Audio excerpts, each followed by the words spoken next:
mengkaji apa yang dimaksud dengan dasar jaringan.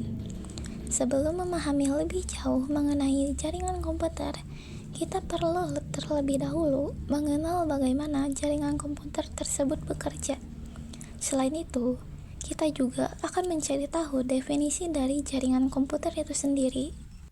Di sini, saya telah menyiapkan materi serta beberapa implementasi terkait pengenalan jaringan komputer. Berdasarkan definisinya, jaringan komputer merupakan suatu sistem yang menghubungkan dua atau lebih perangkat komputer agar dapat saling bertukar data dan informasi. Lalu, apa tujuan dari jaringan komputer tersebut?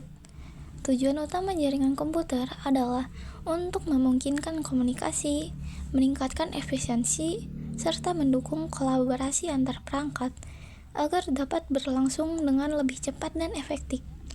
Dalam dunia digital yang semakin canggih saat ini, sangat penting bagi kita untuk memahami bagaimana perangkat-perangkat tersebut dapat saling terhubung. Selanjutnya, kita dapat melihat implementasi dari jaringan komputer.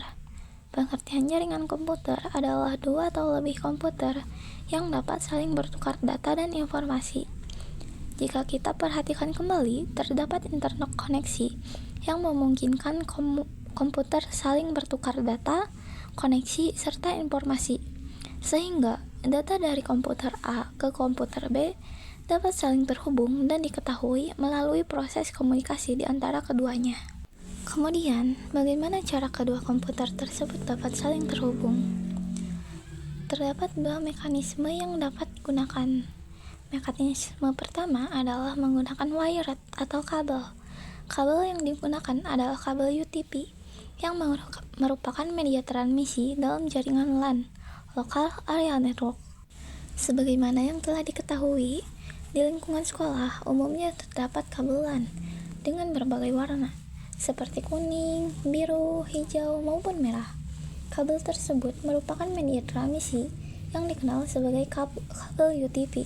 Selain itu, dalam pembelajaran mengenai pengkabelan, mungkin sebagian dari kalian pernah melakukan praktik pembuatan kabel LAN, baik jenis strike maupun cross. Dalam praktik tersebut, dilakukan proses crimping, meluruskan kabel, serta menghubungkan kabel ke konektor RJ45. Bagi yang telah melakukan praktik, tentu sudah mengenal kabel UTP atau LAN ini. Di sini, terdapat komponen RJ45. Lalu, apa fungsi dari RJ45 tersebut? Mengapa dalam praktik pengkabelan diperlukan RJ45? Hal ini dikarenakan kabel tidak dapat langsung dihubungkan ke perangkat tanpa melalui konektor.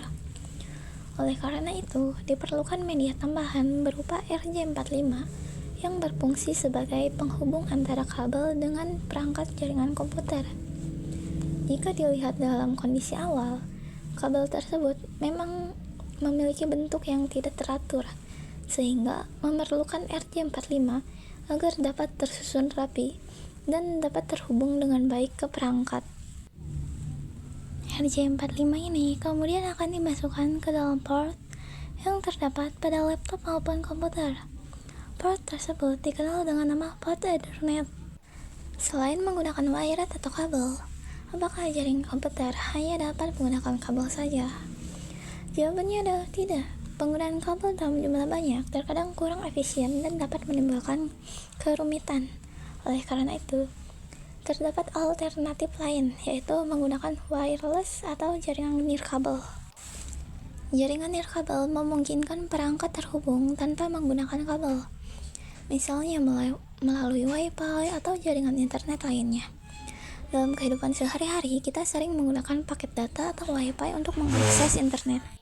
Jika dua komputer sama-sama terhubung melalui jaringan internet atau wireless, maka keduanya tetap dapat dikategorikan sebagai bagian dari jaringan komputer. Dengan demikian, jaringan komputer tidak hanya terbatas pada penggunaan kabel, tetapi juga dapat menggunakan jaringan nirkabel. Pada intinya, jaringan komputer adalah dua atau lebih perangkat yang saling terhubung dan dapat bertukar data, informasi, maupun koneksi. Selanjutnya, terdapat konsep topologi jaringan yang akan dipelajari pada pembahasan berikutnya. Untuk saat ini, kita mungkin hanya memahami bahwa perangkat dapat terhubung melalui internet. Namun, sebenarnya, terdapat berbagai tahapan dan proses yang memungkinkan suatu perangkat dapat terhubung ke internet, baik pada laptop maupun ponsel. Kembali pada pembahasan sebelumnya, kita telah mengenal wired atau kabelan, yaitu kabel UTP. RJ45 yang digunakan pada kabel tersebut akan dihubungkan ke port Ethernet yang terdapat pada perangkat seperti laptop dan PC. Jika suatu perangkat tidak memiliki port Ethernet, maka dapat digunakan adaptor USB sebagai alternatif. Selain itu, penggunaan kabelan tidak hanya terbatas pada komputer atau laptop saja, tetapi juga digunakan dalam perangkat jaringan lain seperti switch dan router. Dengan demikian, kabelan atau konektor RJ45 memiliki peran yang sangat penting dalam menghubungkan perangkat-perangkat jaringan, baik antara komputer dengan switch, switch dengan router, maupun router dengan perangkat lainnya. Selain kabelan, terdapat juga kabel lain seperti fiber optik yang digunakan untuk jaringan dengan jangkauan yang lebih luas seperti WAN. Namun, karena pembahasan saat ini masih mencakup area lokal, maka fokus kita adalah pada penggunaan kabelan. Fungsi utama kabelan adalah untuk menghubungkan perangkat seperti komputer, switch, dan router dalam suatu jaringan.